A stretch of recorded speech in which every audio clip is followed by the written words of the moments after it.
Сәлеметсіздер ме? Біздің ой таста подкастының құрметті көрермендері. Подкастты жүргізетін мен Арал Моралбек және де бүгінгі подкастымыздың құрметті қонағы кәсіпкер, тестап ойынның квизінің негізін қалаушы және үстел ойындарының авторы Дана Қамзабек. Подкастымызға қош келдіңіз. Рахмет, қош көрдік. Өте қуаныштымын. Ой таста подкастының мақсаты осы қазақ тілі жобаларды насихаттау арқылы қазақ тілі контентті дамыту және жастарға зерделі ой тастайтын подкаст жобасын жүргізу. Алғашқы сұрақ осы тестап ойынның квизінен бірден бастап кетейік. Қазақ тілі аудитория бірден өте қатты меніңше көңіліне шыққан жоба болды деп ойлаймын.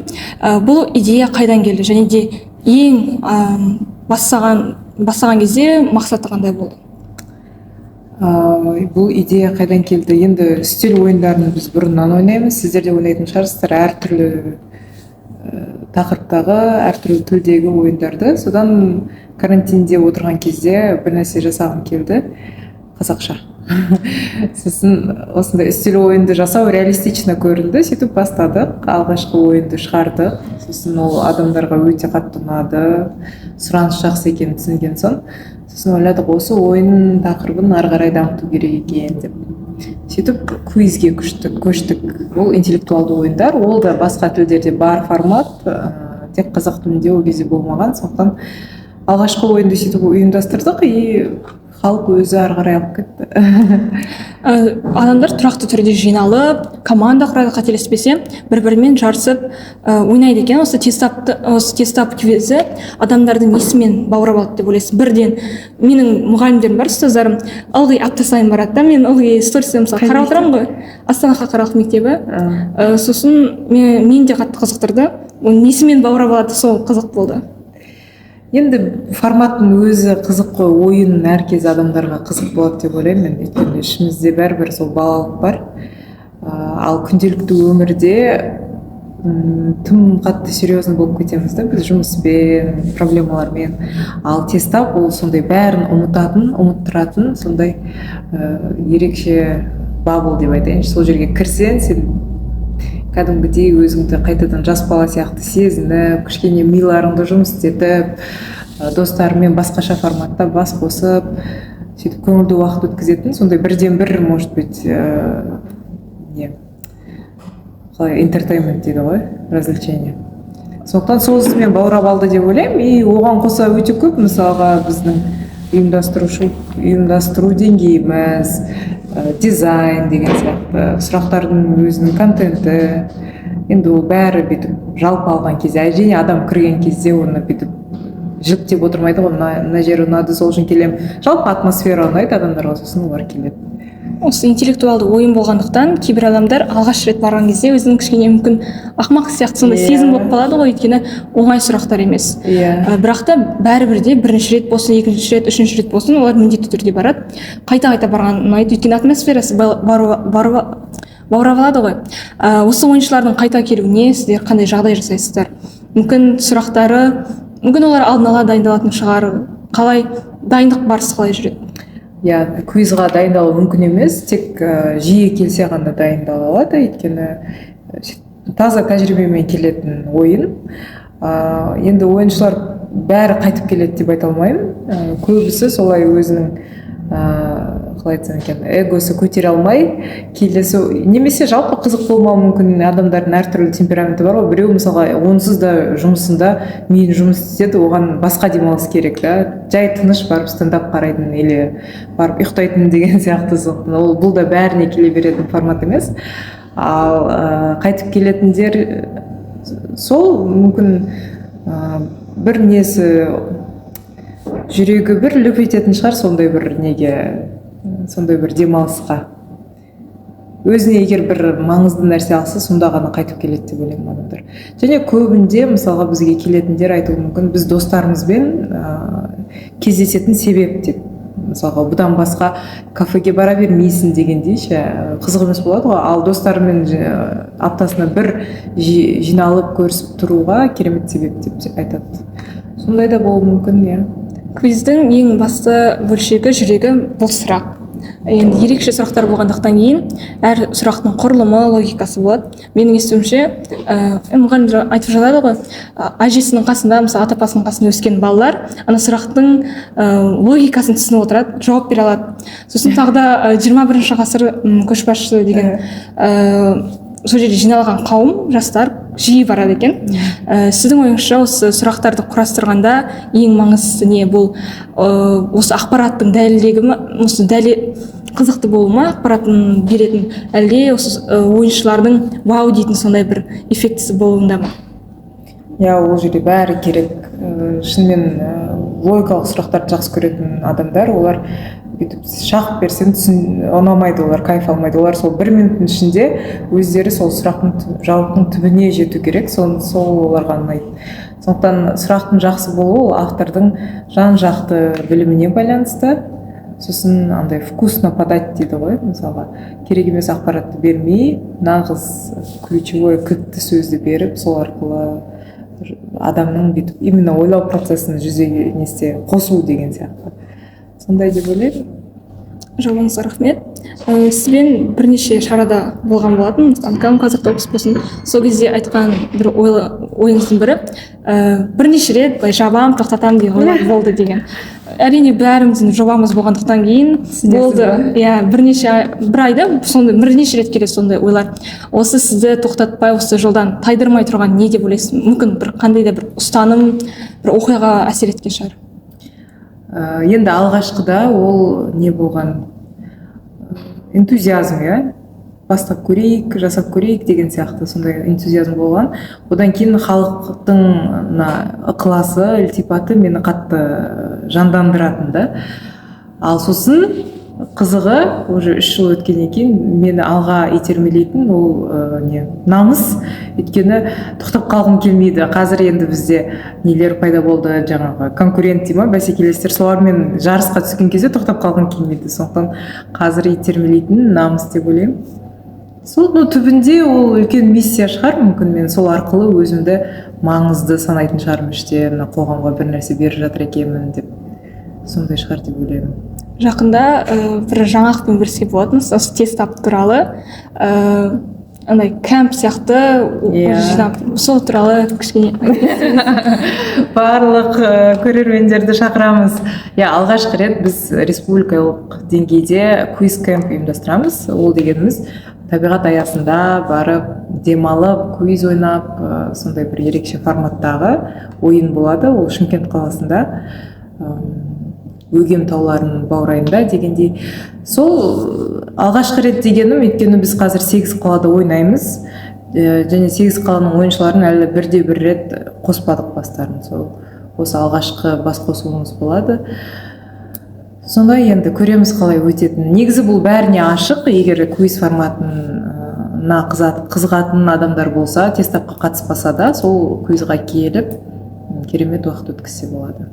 Біз адамның мысалы тек қана жеңіске жеткенін, биікте тұрғанын ғана көреміз, айсберг болады ғой, оның астында қаншама еңбек жатқанын көрмейміз. Сосын стористеріңізде былай бөліскен болдыңыз, уайымшыл адаммын, андай маған бәрі идеально сондай болу керек деп, мысалы синдром отличницы деп қалады ғой. Сондай бір оқиғалар, сондай әсер еткен оқиғалар болды ма, жүрегіңізге алып қалған? Тест-апқа мысалы әртүрлі адамдар келеді. Қанша минутымыз бар деп? Жетеді. Өте көп. Енді қалай айтсам екен, мен бұл жерде андай техникалық проблемаларды айтпаймын, типа там ақша жетіспеу или жерді таба алмай или команда мүшелерін таба алмаймыз. Көбінде анандай эмоционально, мысалға сенің жобаң туралы біреу жаман бір нәрсе айтса, немесе біреу сатып кетсе, лақтырып кетсе деген сияқты, сондай сәттерді мен тек тест-апта ғана өмірімнен өткердім дейінші. Бұған дейін ондайға тап болмаған едім. Сондықтан сол сәттер мені қатты қайрады. Ал жалпы басқа барлық проблемалар ол жай күнделікті шешетін сондай тапсырмалар деп қабылдаймын. Тоқтатам деген мысалы болды ғой, тоқтатам, болды, бітті деп. Мен мысалы подкаст болды, жалғастырмай түсірмеймін деп жүрдім да. Бірақ келесі айда тағы да осындай қызықты адамдармен бәрібір түсіргіңіз келеді, Солай болады енді. Жалпы мен мына нәрсені айтайын, енді оқушылар жастар болған соң көбі ойлайтын шығар, мен болашақта немен айналысам деген сияқты. сол сәтке мен кішкене өз ойымды айтайын. Мен мамандығым химик, миллион жоғары білім бар деп, енді миллион емес, жарайды, 2 магистратура, бакалавр, шетелде оқығам деген сияқты. Но оқыған кезде мен үнемі түсінбейтінмін, болашақта не істеймін деп. Маған ең бастысы ол Қазақстанға маңызды бір нәрсе болса екен деп, сөйтіп мен химияны таңдадым. Өйткені ол кезде еститінбіз ғой, Қазақстанда барлық Менделеевтің элементтері жатыр деген сияқты. Соны естіген соң ойлайсың, значит мен химия арқылы Қазақстанға көмектесемін деп. Сосын оқудың бәрін бітіріп жұмысқа тұрған кезде түсіндім, что ол емес, ең бастысы сенің өзіңнің қалауың. Мысалға химик керек, и сен керек болған соны оқысаң, ол ондай нәтиже бермеуі мүмкін, да? Ал сен шын өзіңнің Құдай саған берген талантыңды қолдансаң, қалауыңды жасасаң, сен кез келген жерден тесіп шыға аласың, да? Кез келген жерден пайдалы бола аласың. Вот сол нәрсені маған ешкім айтқан жоқ, сондықтан мен айтып отырмын осында. Егер сізге ұнай ма, мысалы, жүргізуші болу, подкаст түсіру, значит, это сіз креативке жақынсыз, да?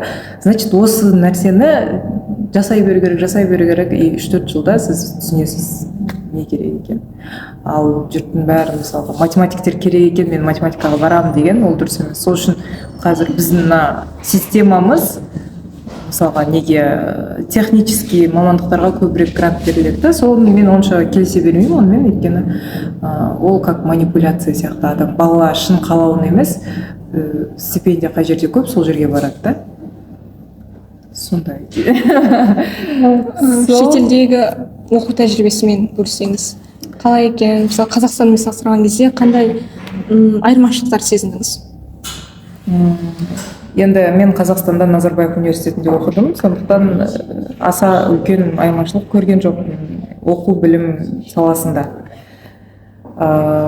Бірақ менен бірге басқа университетте оқитын балалармен салыстырған кезде енді ешкім ренжімесін, ол жер мен көктей. Неге? Өйткені университеттің ең бірінші беретін нәрсесі ол академиялық шынайылық, адалдық деген нәрсе бар, да? Яғни мен, мысалы, мен университет бітірген адаммын десеңіз, мен уже түсініп тұру керекпін. Значит, сіз ешкімден көшірмеуді білесіз, біреудің еңбегін бағалауды білесіз деген сияқты. Немесе плагиат, тағы не бар. Енді мен коррупция жағын мүлдем айтпаймын, қазіргі коррупция, ақшамен диплом алып жатқандарды. Шетелде ондай нәрсе мүлдем жоқ. Кез келген орташа университеттерде ондай жоқ, да. Мен ойлаймын, сол ең бастысы, потому что білімді кез келген жерден алып алады қазіргі заманда адамда, даже онлайн оқып. Мысалға, біздің қанша жастарымыз Google-да жұмыс жасап жатыр, өздері программированияны үйреніп алып, барып жұмысқа тұрып. Но жоғарғы оқу орны адамды кәдімгі үлкен профессионал етіп өсіру керек, да. Ол енді бір сабақпен бере алмайсың, оны шын мәнісінде 4 жыл бойы үйрету керексің, там. Кешігуге болмайды деген сияқты, бірақ мен кешіктім, но жалпы айтамын, да. Сондай нәрселерді, мен сондай нәрсе қатты жетіспейді деп ойлаймын біздің білім жүйесіне. Сол шетел, енді оқушылар максимум, қазіргі жастар бірақ күшті ғой, ешқандай шектеу жоқ. Сіздерде, мысалға, сізде күшті қонақтармен сұхбаттасып жатсыз, да? Ол сіздің миыңызда ешқандай шектеу жоқ деген сөз. Сол қабілетті сақтап қалу керек, да? Өйткені өскен сайын сен ойлайсың, анау қиын, мынау қиын деген сияқты. Негізінде осындай сіз сияқты батыл болсаңыздар, Құдай, жалпы тағдыр батыл адамдарды жақсы көреді. Әйтпесе, мысалға, квиз бұған дейін неге жоқ қазақ тілінде? Квиз или үстел ойыны, мысалы, біз до сих пор, білмеймін, қазақ тілінде енді қазір шығарып жатыр ма білмеймін. Мен шығарған кезде 1-2 үстел ойыны болды, да. Неге соны жасамайды адамдар? Өйткені батылдығы жетпейді, өйткені әртүрлі болуы мүмкін, енді ақша жетпейді деген сияқты. Сондықтан бұл өмір батылдарды жақсы көреді, және Қазақстанның қазіргі жағдайы батыл адамдарды талап етеді. Өйткені барлық ниша бос. Сіз қазір мына подкастпен жарып жіберсеңіз, апта сайын шығарып күшті. Сіз де жарып кетесіз. Өйткені әлі ондай не жоқ, да, ондай қатты бәсекелестік жоқ. Ал шетелде сіздің үніңіз шығу үшін сіз супер звезда болу керексіз, да? Супер маман болу керексіз, бір ерекше нәрсеңіз болу керек. керек. Сондықтан сол артықшылықтарды қолдана отырып жастар өте батыл жүре беру керек деп ойлаймын. Жауабыңызға рахмет. Және бәсекелестік деп айтып отырсыз. Менің естуімше Мерей Ермұхан деген кісімен бірге бастаған екенсіз. Сосын тағы ақпараттарды қарап, әлеуметтік желіні ақтарып, неге кетті деген сондай сұрақтар бар екен. Осыған сіздің ойыңыз, немесе оны бәсекелес көресіз бе? Мысалы, кісінің қателеспесем, тағы өзінің квизі бар екен. Иә, біз бірге жұмыс істедік.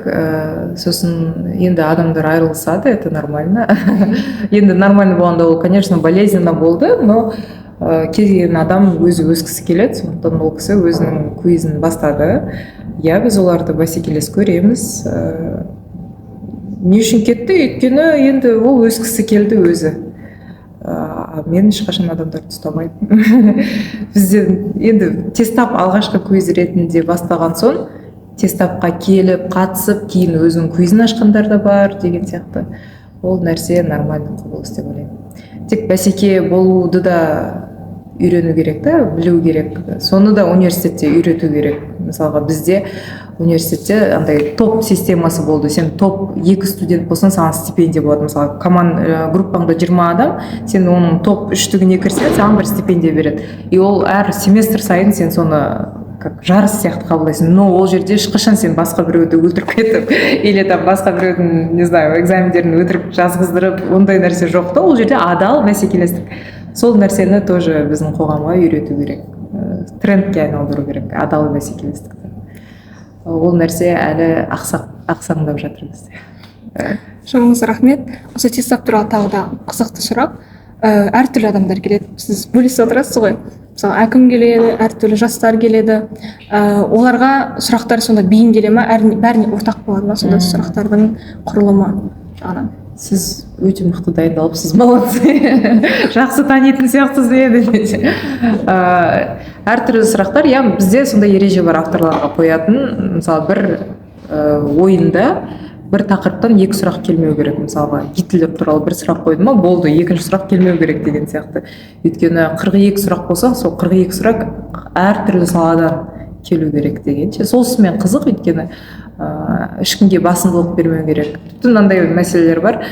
Футбол туралы бізде енді авторларымыздың көбі ер жігіттер, сондықтан футбол туралы сұрақтарды қояды. И мен өзім әйел адам ретінде оған не қыламын? Қалай айтсам екен, неге қыздар бұны қайдан біледі деген сияқты. Сосын айтамын, егер сіздер футбол туралы бір сұрақ қойсаңыздар, онда қыздарға арналған бір сұрақ қойыңыздар деп. Сөйтсе олар өздері ер адам болған соң енді онша білмейді ғой қыздардың. Сосын анандай қояды, мына брендтің аты қандай, или мынандай маникюрдің аты қандай деген.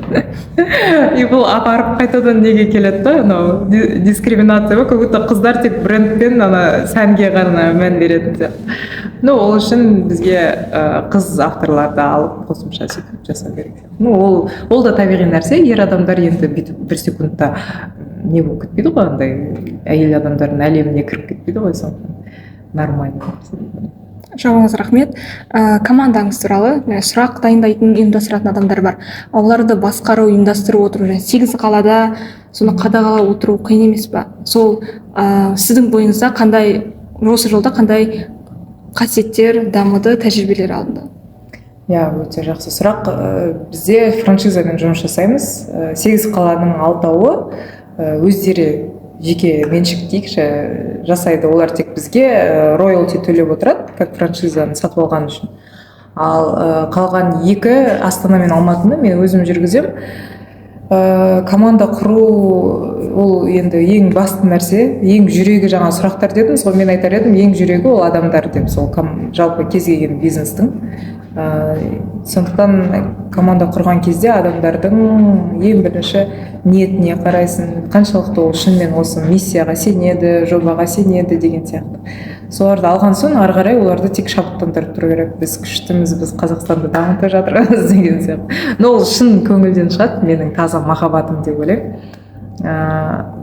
Сол тағы қандай лайфхактар бар? Адамдарға нақты тапсырма беру керек. Сіздер де командамен жұмыс істейсіздер ғой. Сіз мысалға былай айта аласыз, подкаст түсіру керек еді, бір нәрсе істеңіздерші деп, мысалға да қасыңыздағы адамдарға. Ол бүйтіп ауада қалып қалады, ол тапсырма. сіз конкретно айтасыз, мынандай күні сағат 2-ден 3-ке дейін видеоға сен жауап бересің деген сияқты. Сондықтан сондай оны да тапсырма беруді де үйрену керек. Ол енді немен опытпен келеді, тәжірибемен. Өйткені былай мен басында болатын, неге сендер осыны жасамайсыңдар деп сөйтіп ұрсатын неге командама. Сосын түсінді, что ол нақты жазылмаған соң, былай сенің жауапкершілігің 1, 2, 3 деп жазылмаған соң ол нәрсе істелінбейді. Адамға мейлі 1 рет 2 рет айтасың, ол сосын ұмытылып кетуі мүмкін да, адам болған соң. Сосын түсіну керек, что ол адам үшін бұл жай жұмыс, ал сен үшін ол сенің өмірің болуы мүмкін, ал ол адам үшін ол оған ақша алады и болды. Сондықтан одан ондай қатты жанашырлықпен нені күтпеу керек та. Енді жасаса жақсы әрине, бірақ трезво қарау керек. Жауабыңыз рахмет. Менің ойымша осы подкасттан кейін міндетті түрде тестап квизіне барғысы келетін адамдардың шабыт ашылады. Баратын алғаш рет баратын адамдарға қандай кеңес беретін едіңіз? Ойында нені сақтап, нені ойлану керек? Бірінші сұрақтың жауабы А болады деп әзілдеймін. Жоқ, алғаш рет келетін адам ең біріншіден дайын болу керек, что ол даже 0 балл алуы мүмкін да, 2 балл алуы мүмкін. Но онда тұрған еш нәрсе жоқ, ол ешқашан оның білім деңгейін немесе интеллектісін көрсетпейді. Ол просто тәжірибесі аз дегенді білдіреді. Сондықтан жалпы осындай қалай айтсам екен, егер мен өзім кітап оқуға уақытым болмайды көп жағдайда, и осындай интеллектуалдарды ойын арқылы сіз кәдімгідей кеңейте аласыз өзіңіздің ішкі әлеміңізді дегендей. Өте тез және өте қызықты түрде. Сондықтан алғаш келетіндер тек қорықпаңыздар, ешкім ол жерде сізге келіп, анау жауап бере алмай қалды деп айтпайды. Ол жерде ешкім тіпті біліп те жатқан жоқ, сіз жауап бердіңіз, жауап бермедіңіз, өйткені бәрі қағаз жүзінде жүреді. Сондықтан еш нәрседен қорықпаңыз. Жалпы қазақтар, жалпы кез келген адам егер дамығысы келсе, ол қорықпау керек. Қателесуден, құлаудан или тупой көрінуден, тағы не, біреумен лақтырып кетеді деген еш нәрседен қорықпаңыздар. Өйткені қорықсаңыздар, точно сіз сондай боласыз, тупой боласыз, дамымайсыз, құлайсыз дегендей. Ал чем раньше, ертерек соны көрген сайын сіздер тезірек неге жетесіздер, өздеріңіздің армандарыңызға жетесіздер. Көп рахмет. Осы жерде ой тасталып кеткен сияқты, біздің подкастымыздың аты ой таста деп аталады. Осы сұхбаттың қорытынды сөзі түйіні ретінде қандай ой тастар едіңіз? Егер батылдылық жетпесе, или қалай айтсам екен, батылдылықты жас кездеріңізде батылдылықты максимум қолданып қалдыңыздар. Лучше ошибиться, чем жасамай өмір бойы күтіп жүргенше. Көп рахмет. Бүгінгі уақыт бөліп, бүгінгі подкастымыздан қонаға болғаныңыз үшін алғысымды білдіремін. Тыңдармандарымыз да өздеріне зерделі ой түйді деген ойдамын. Келесі кездескенше аман сау болыңыздар. Рахмет.